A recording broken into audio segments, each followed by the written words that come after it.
Bismillahirrahmanirrahim. Dengarlah, kau tidak bermimpi. Inilah Jahannam,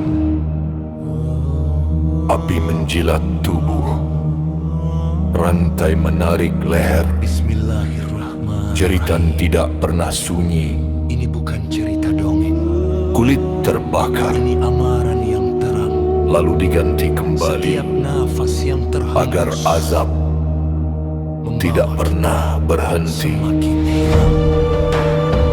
Air mendidih menjadi minuman, penyesalan menjadi makanan.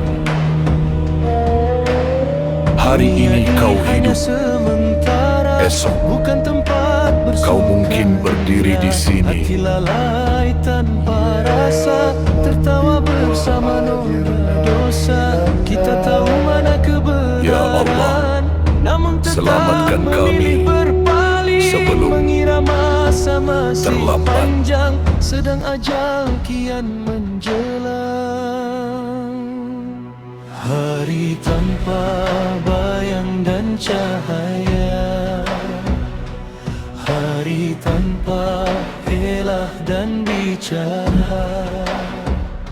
Setiap rahsia dibentangkan di hadapan Tuhan yang Maha Saksama. Api Jahannam bukan hayalan, api menyala penuh siksaan, membakar tanpa mematikan.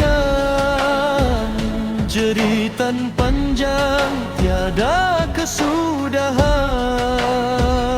kulit diganti berulang kali agar azab terus dirasai. Tiada penolong menemani, tiada jalan untuk kembali. Jahannam menanti penuh murka bagi hati yang angkuh dan alpa, menolak tanda dan peringatan, melupakan Tuhan sepanjang jalan. Harapan putus satu persatu, pintu tertutup tanpa waktu. Penyesalan datang menghantui, namun segalanya telah berlalu. Allahu Akbar, Maha Besar.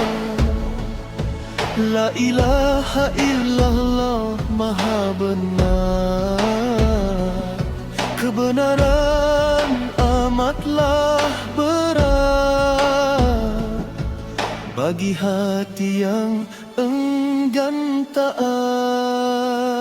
Api Jahannam kian mendekat, setiap dosa pasti berbalas tepat. Hari ini masih ada peluang, esok belum tentu masih terulang. Ya Allah, Tuhan yang Esa,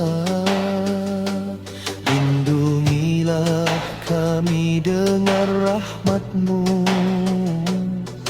dari api yang Engkau janjikan, kepada hati yang ingkar dan membisu.